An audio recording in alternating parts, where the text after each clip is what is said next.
বানে চুনে শিবপাশায় হেকিম শাহর উরুস মোবারক। সেই উরুস মোবারককে কেন্দ্র করে দুই পক্ষের মধ্যে যে কোনো মুহূর্তে ঘটতে পারে ভয়াবহ সংঘর্ষ। একদিকে একদল চাচ্ছে যেন উরুস মোবারক না হয়, গান বাজে না হয়, উরুস মোবারক বন্ধ থাকে। অন্যদিকে আরেক পক্ষ চাইছে উরুস মোবারক সারা জীবন প্রতি বছরই হয়ে যাচ্ছে এবং এবছর হবে। সেই নিয়ে দুই পক্ষের মধ্যে টান টান উত্তেজনা বিরাজ করছে।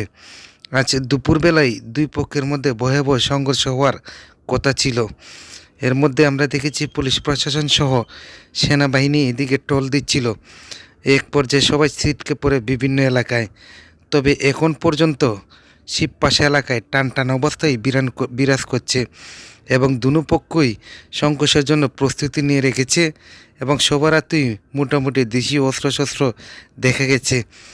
আসলে শিবপাশা হেকিম শাহর উরুস উপলক্ষে যারা এই ধরনের একটি বিদ্বেষ ঘটানোর চেষ্টা করছে, সবাইকে আসলে এই ধরনের সংঘর্ষ থেকে হেরিয়ে যাওয়ার জন্য সবার প্রতি কামনা রইল। আর বিশেষ করে যে কোনো ঘটনাকে সমঝোতার মাধ্যমে নিষ্পত্তি করাই সবচেয়ে শ্রেয়। দর্শক, যারা নিউজটা দেখছেন অবশ্যই আপনার মতামত কমেন্টস করে জানাবেন।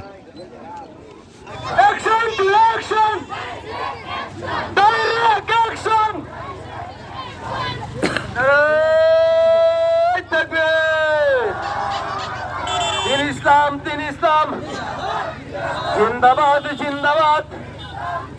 মেনার নামে বন্ডামি চলবে না চলবে না।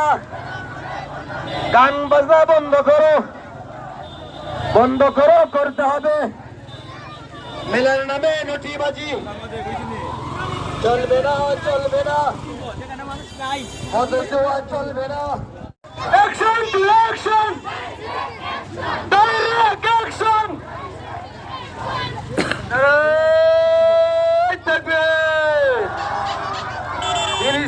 দিন ইসলাম জিন্দাবাদ জিন্দাবাদ। মেনার নামে বন্ডামি চলবে না চলবে না। গান বাজনা বন্ধ করো বন্ধ করো, করতে হবে।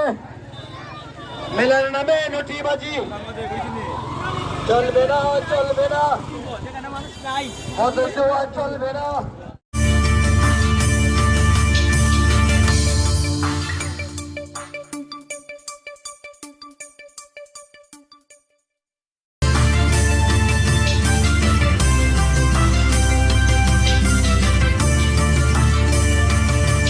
আপনারা দেখছেন HTTV নিউজ চ্যানেল, সত্যের সন্ধানে নিরন্তর পথ চলা।